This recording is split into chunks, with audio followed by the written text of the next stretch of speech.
Was wrong. But welcome back to DocTalks, where I Doc Talk. Hi, everybody.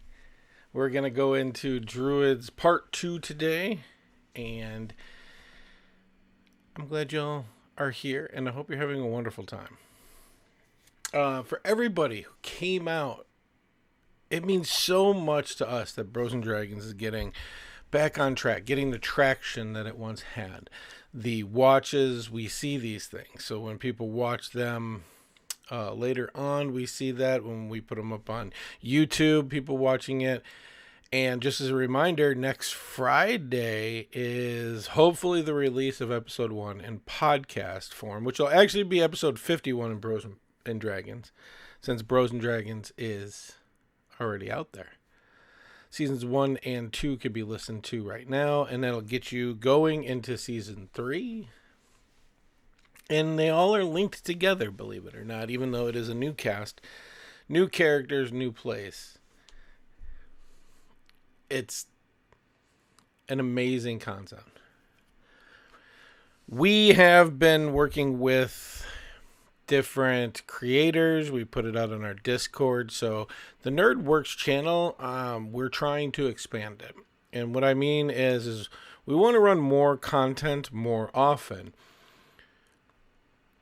And so we went to our Discord and we were talking to people there and other Discords and people that have new or interesting ideas or people who have done interesting things in the past. These are the people we're trying to expand NerdWorks. Does that mean if we haven't talked to you that you can't talk to us about an idea that you have? Absolutely not. NerdWorks Media is for people doing stuff, and we encourage it wholeheartedly.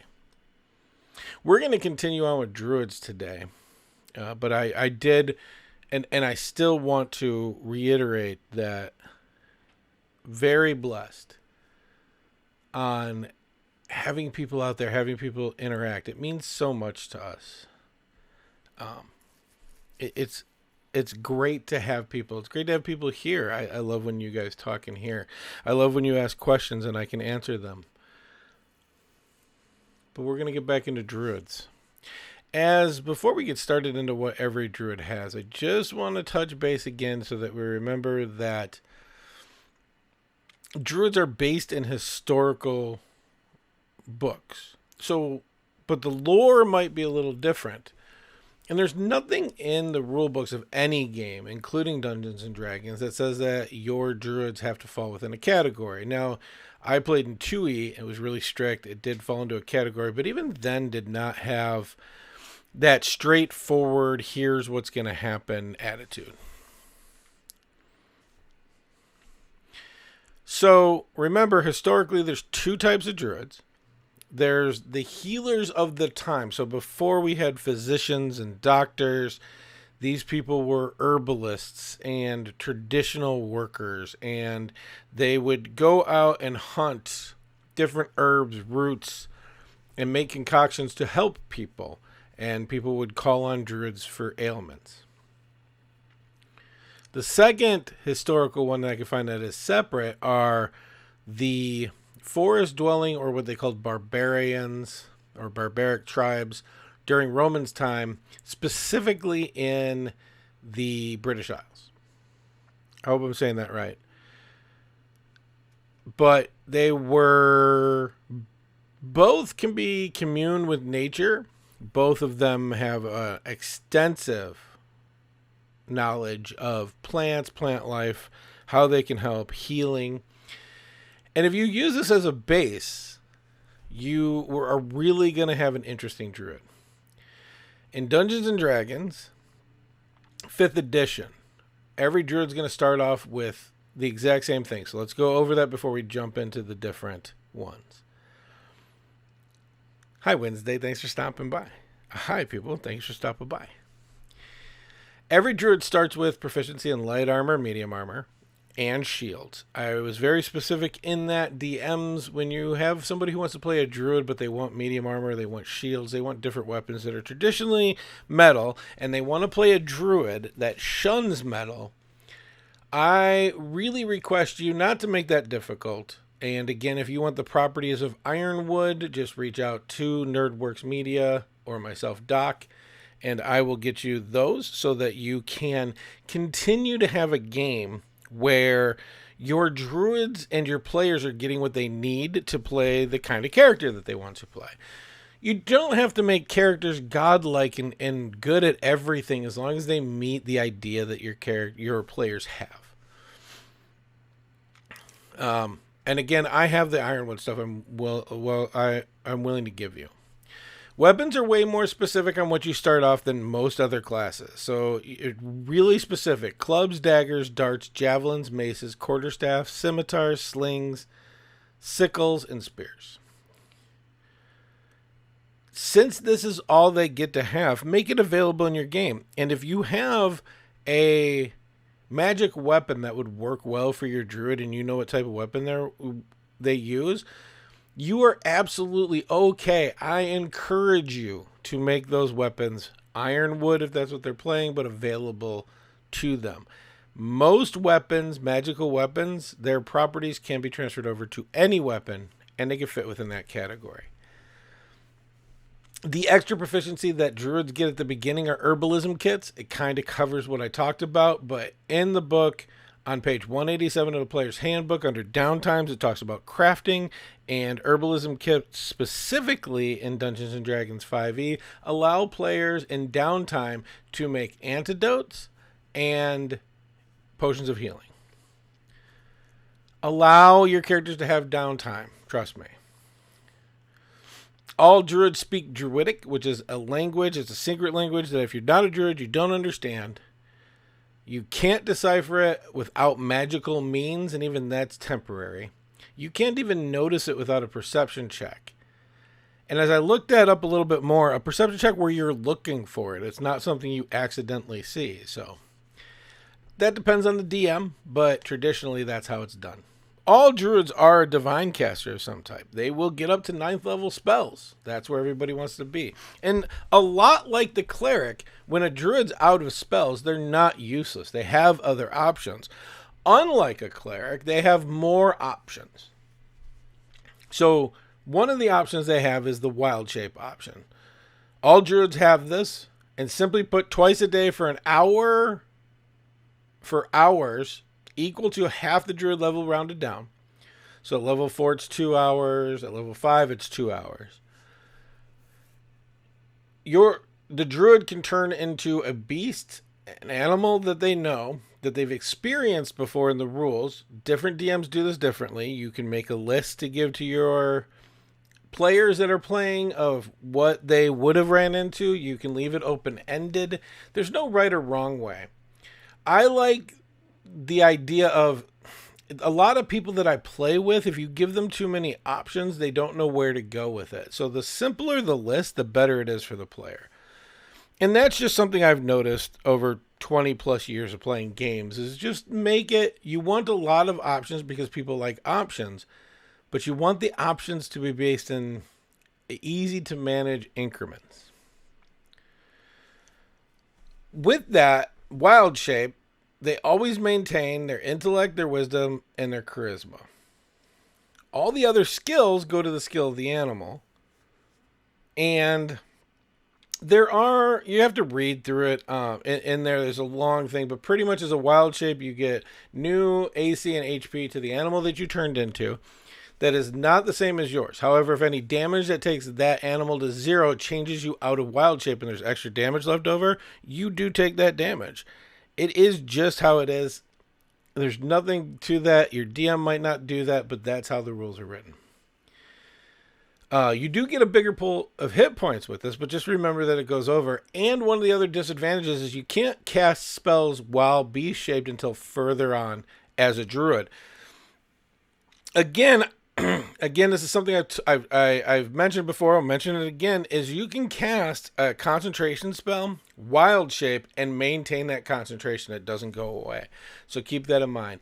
And the cool part about wild shape, again, is you choose if your equipment falls to the ground, transforms with you. This is a DM prerogative thing. You can choose once, and that's just what happens. You can have it different every time. There is no right or wrong answer to this.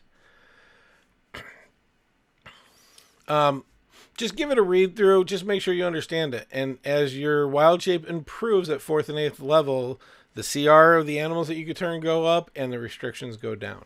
Timeless body, if you ever make it to level 18, really cool for RP. Not really combat advantage, but for every year that you age, your body ages, actually 10 years of time will pass. And that's equivalent, and just imagine doing this with an elf. That's all I'm saying. At 18th level, that's where you get to cast spells while in wild shape. Every druid has this. They can change into a beast. At 18th level, they can cast spells as long as there is no material components or spell focus. It's only somatic and verbal components that the spell can be. Again, different DMs might treat it differently, but that is just how the rules are written. And at 20th level, you just get to wild shape whenever you want to.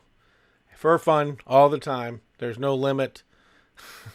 And you do it for 10 hours a pop. So, let's jump into the circles, because the circles dramatically change with the druid. So a lot like our clerics, who had a set base. Clerics looked very similar. When you get into their subclasses, they look different. So the question, what if you're wearing your focus like a necklace? You can't use your focus. Though it's there, the rules specifically state that you can't use the focus or material components.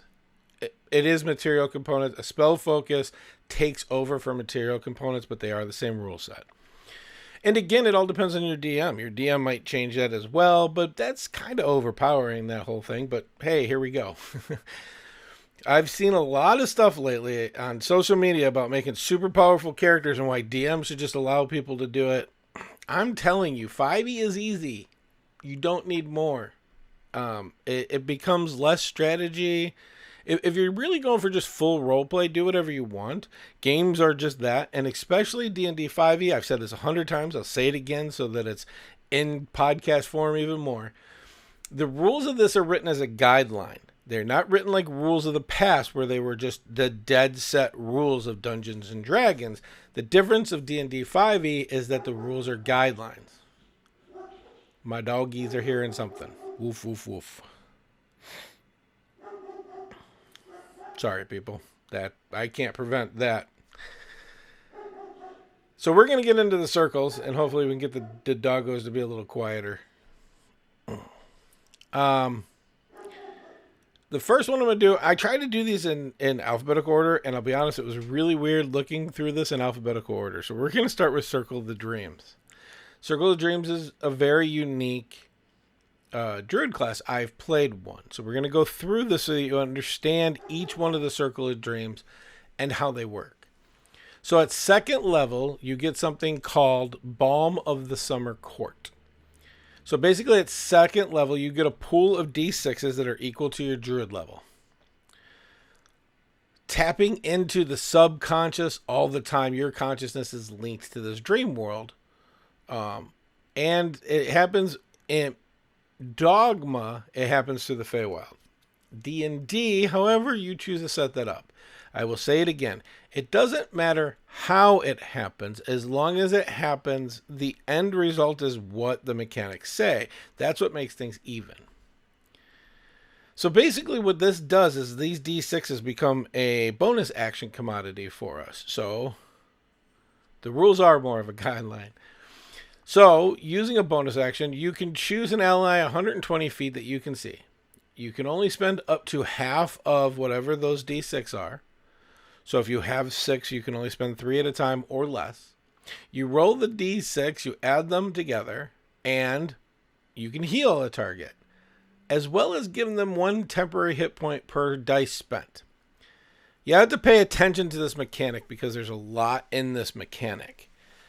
So the mechanic goes away if the time is used. And I'm trying to remember how long that time is right this second.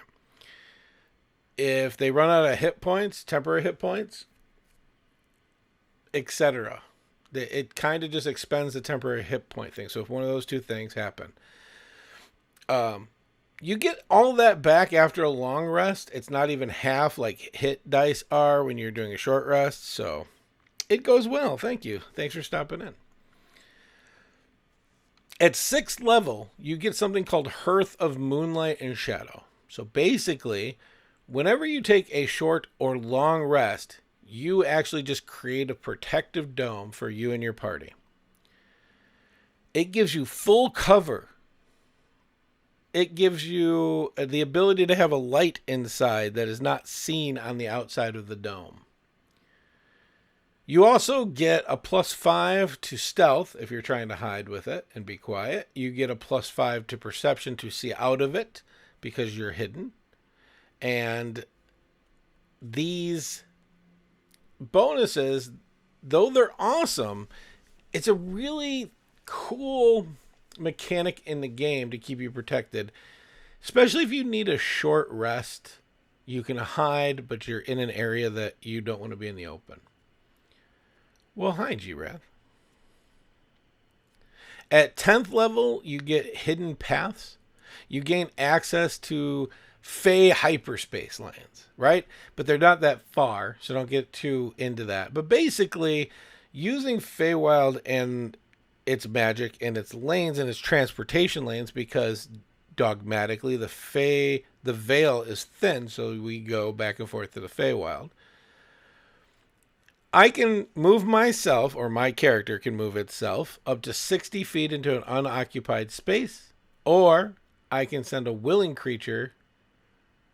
I wrote up to 20, it might be 30, it doesn't really matter, it's shorter, I think it's 30, into an unoccupied space as well. You can do this, it's wisdom modifier based, so whatever your wisdom modifier is, you can do it that many times per long rest. Jump into the part that makes this cool. If you make it to 14th level, you get an ability called Walker in Dreams. This is a dream magic, but it's Feywild connected. This lets you travel mentally or physically through the dreamlands. So the spells Dream, Scrying, and Teleportation Circle become available to you after a short rest, and you can cast it without any material components. There is limitations. Dream and Scrying exactly as they are, you get that one shot. Transportation Circle is interesting in this though, because it doesn't take you to a set transportation circle. It doesn't follow those rules. It takes you back to where you had your last long rest. You could do this without any material components. It makes it very interesting, especially if you're trying to be more strategy outside of combat. It helps. I forgot to change the Streamlabs, so don't worry about that. And you guys are going to notice something in these if you haven't noticed yet. I'm going to keep saying per long rest instead of once a day. And that's because it's absolutely DM dependent on how many long rests you can have in a day. The rules treat it like end of the day you go to sleep, you wake up, that's the beginning of a new day. How we do the circadian rhythm here in the real world. But it doesn't mean that your DM can't give you more long rests throughout the day. For the most part, it's a daily marked ability. But remember, the day is marked by the time you actually take a long rest. But, again, it's dependent. These are the rules. This druid is a druid that's not tied to nature itself, but the nature of the Feywild, which, if you remember, we talked about the Feywild on the podcast before, is a multiverse of Prime, which is in D&D Faerun, but it could be whatever you want it to be. The Feywild is a multiverse, not a different plane. It's still a material plane. At least it used to be. I have to check into that to see if it's still the same. Which is really neat because it's the closest multiverse. It's the one adjacent to our own. You may not understand Fey magic, especially wielding it. But it's not... It's nevertheless, it's part of you. You, as this druid, protect the balance of all things by using your ability to overcome, confuse your enemies. My first dream druid was an advisor to a kingdom, more specifically, the prince of that kingdom. They were tasked in guiding them through life and making sure that the balance was a thing that was always kept in mind when the king, queen, prince made a decision. That character didn't talk very often, only when the prince asked them something or when they were talking to a friend or somebody else. But it was a lot of fun to play it along in that where somebody else ran the whole thing. I was an advisor. It was actually a lot of fun. I didn't think it was going to be, but I was there because they really needed somebody to support in that game. Some circles have spells attached to them that you get for free. This is not one of those circles. So just a heads up, if you're looking for more spells, this is not the circle you want. I believe the Feywild and the Shadow Realm is what I think you kind of overlap the material plane. Every DM, everybody is going to be different. I'm trying to give information because that's not a bad way of looking at it. It's a lot of fun because the Shadow Realm is also one of those linked material planes next to ours where the veil's thin and we can accidentally get into it. It's not as kind as the Feywild is, and that's saying something because the Feywild's not that kind. I got to look at the new book and see what they changed. But pretty much everybody in the Feywild wants to control you, use you. There's no such thing as being serious. If you're trying to be serious, the Fey will make fun of you. That's why an Elder Fey can't give the right information. Why we have so little information about the Feywild is because you can't ask questions and get real answers. They don't know how to be serious. I think that would be an interesting way to play it, too.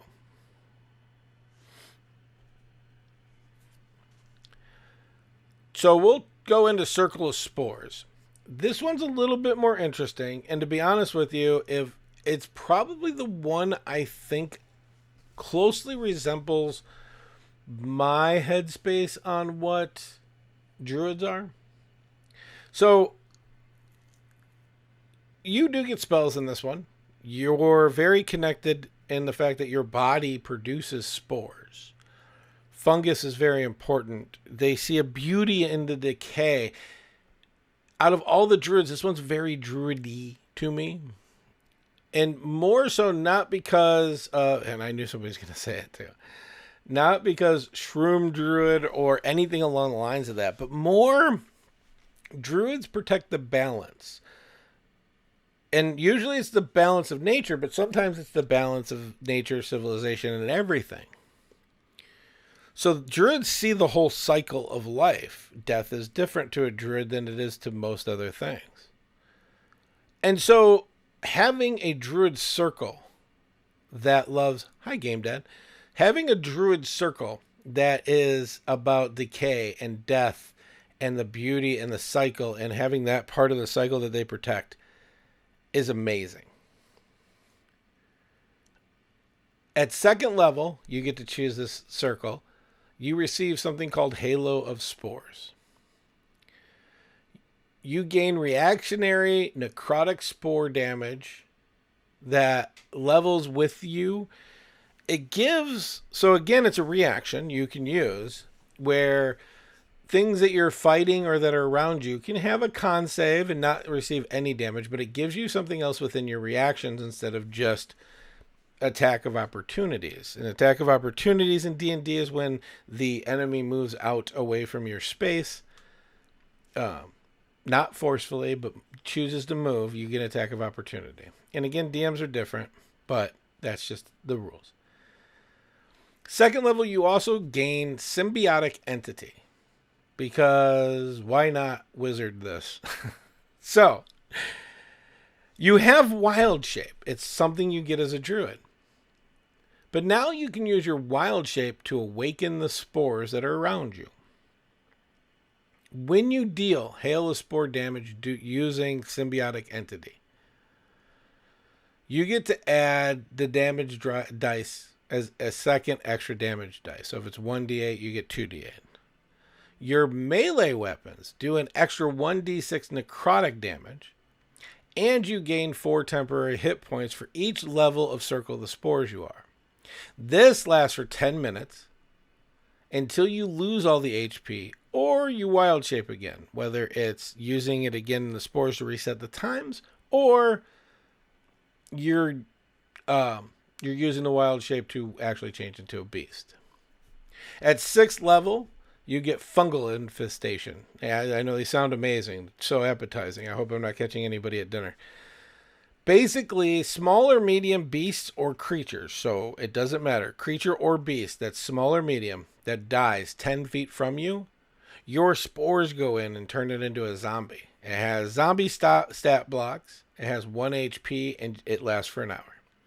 You could do this a number of times. Your wisdom modifier is again the limit until you finish a long rest, and then you can do it all over again. This whole end of life, more life, still death would be interesting to see role played as a druid playing this. And druid people are awesome. I'm running a lizard folk Circle of the Land mountain druid. Oh, interesting. I haven't got to the Circle of the Land yet. Because believe it or not, it's the land is how it is. So it ended up in the T's alphabetically. That is cool though. I like the lizard folk. At 10th level, we get spreading spores. So this is used when you use your symbiotic entity feat. You can hurl the spores 30 feet away from you. They still take up a 10-foot cube. It lasts for a minute there.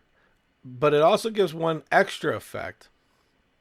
And that is, if a creature starts its turn in the area or moves into the area, it actually takes that halo of spores damage.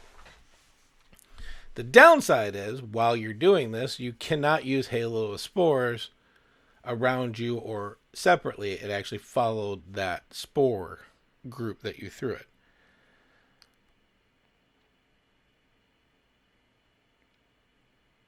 Oh, that is interesting. The Circle of the Land lizard folk respecting the ability of survival, and that's awesome. That's really cool. It's really neat to see the way other people play it. Also, it's also fun to talk to people who are playing it, and then they hear like the balance. So a druid's whole thing is about balance of nature and life, and the environment, and sometimes civilization, and how they get played together like that. At 14th level, you get fungal body. So unless you're incapacitated, you physically get changed by spores in your body. So have fun with the role playing on that. You look different. But because of those spores, you can't be blinded, you can't be deafened, you can't be frightened, and you can't be poisoned. And you're immune to crits. This is an amazing feature. Again, 14th level, one of those a lot of people don't get to when they play. A lot of groups don't go that far, but if you make it that far, it is something cool with that. This circle also has spells that come with it. So 2nd level of spells, you get Chill Touch. 3rd level of spells, you get Blindness and Deafness and Gentle Repose. At 5th level, you'll get Animate Dead and Gaseous Form. 7th level, you get Blight, Confusion.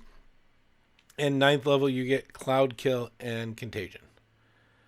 This is a circle that believes life and death are part of the balance, and that death needs to be appropriately maintained.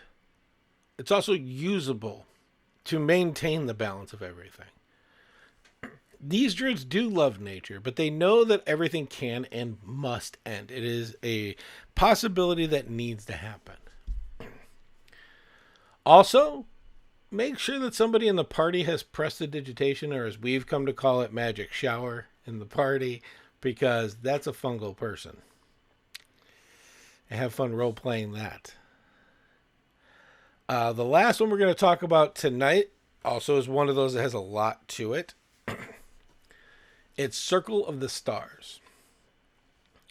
So the power of constellations. So when we think about nature, we don't normally think about constellations and stars, but they definitely are part of it. And these circles have a connection to that and the starlight power. Someone pointed out to me this is something that would be difficult to play in Bengen as a whole if somebody really wanted to role play it, the world I'm creating for Bros and Dragons, and a world book that eventually. Because I don't have a constellation or zodiac in place. Somebody started it, but they got wrapped up with something else. Life happened, and that's what it is. I still welcome anybody who actually understands any of those to help me create it. You're more than welcome to join our Discord or send me an email or contact me through the websites. I will definitely would love to hear somebody who understands it a little bit more help me create something like that. When you take Circle of the Stars at second level, Circle of the Spores is going to be your next one. It is pretty awesome. When you take Circle of the Stars, Circle of Stars at second level, you gain a star chart. This is your spellcasting focus, and it is a tiny object. There's a specific chart that you roll on or you pick from, but don't let that chart stop you from creating something else. Remember, as long as it falls within the parameters, there's no reason that your star map cannot be something else that's not in that chart. The map allows you to have certain things as long as it's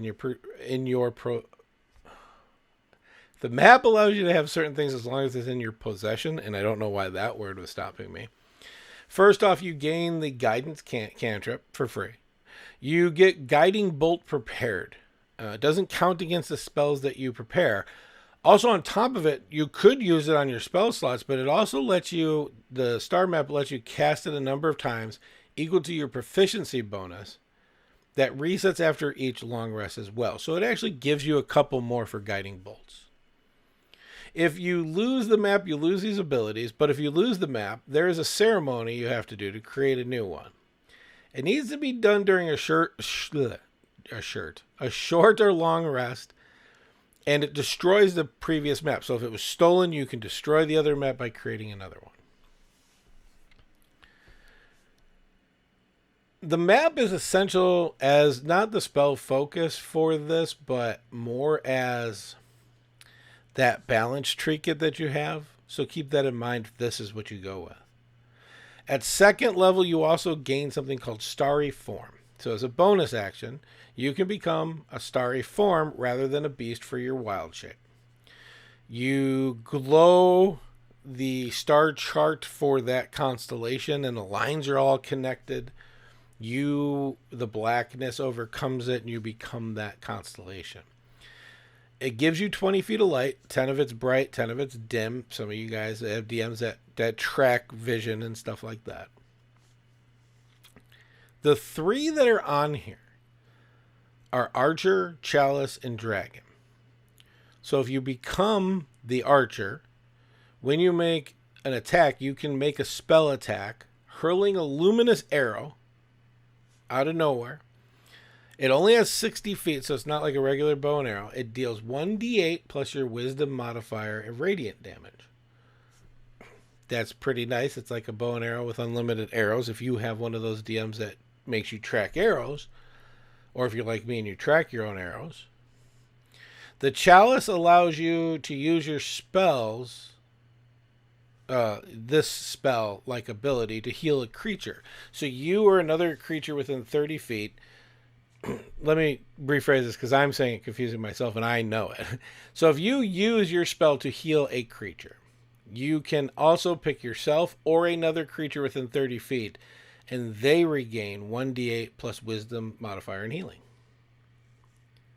The Dragon constellation affects skill rolls. So intelligence and wisdom checks and con saves to maintain concentration. If you roll and it's a 9 or less, you automatically make it a 10. That's what the Dragon form does for you. At 6th level, you get Cosmic Omen. This one's a little bit more powerful, but I do like it for adding a reaction commodity in. So basically, after a long rest, you look for omens in your star map. And you roll any die, it doesn't matter because it's even odds. As long as there are numbers on it that are even and odds, you can do this. If it's even, it's wheel. Creatures you see within 30 feet that are about to make an attack roll, a saving throw, or ability check, you can use your reaction, roll a d6, and add that to the attack, the saving throw, the ability check. If it's odd, it's woe. The only difference is you'll subtract that number. It specifically says creatures you see because it doesn't matter if it's an ally or enemy.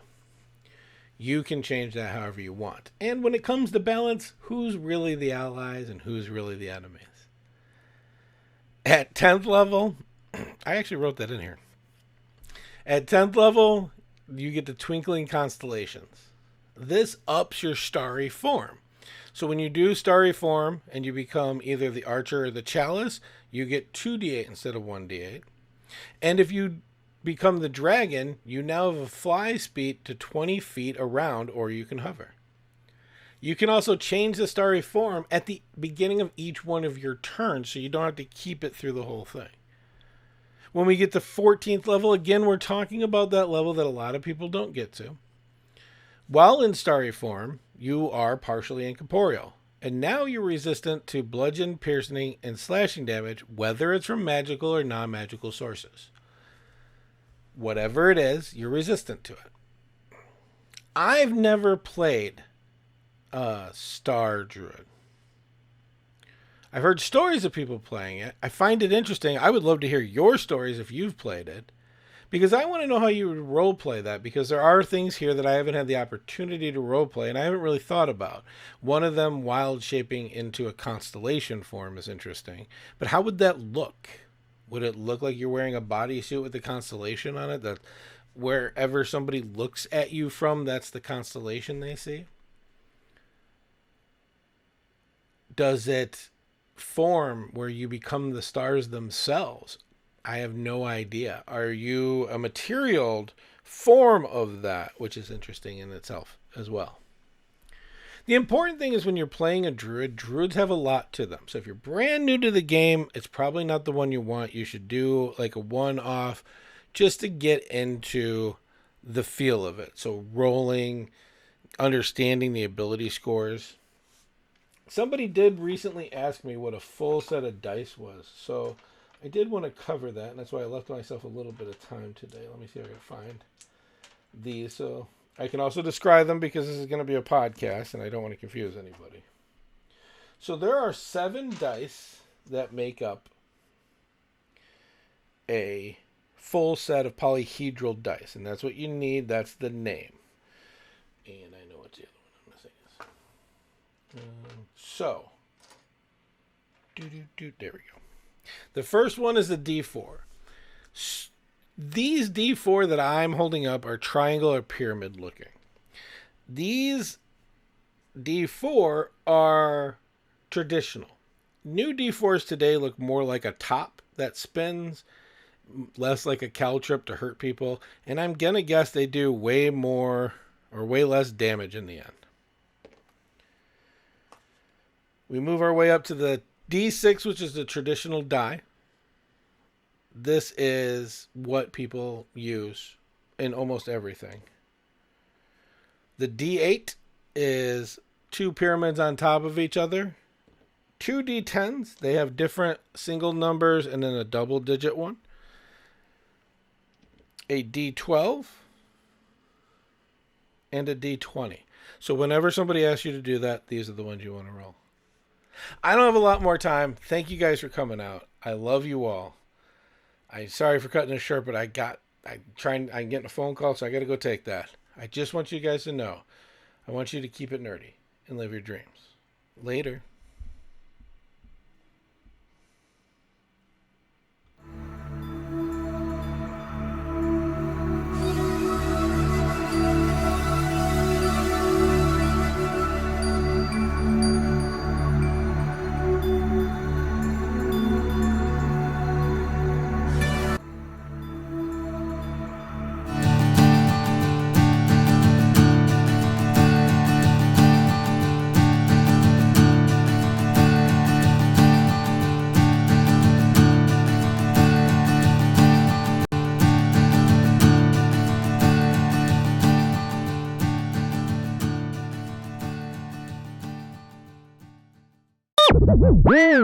This has been a NerdWorks production.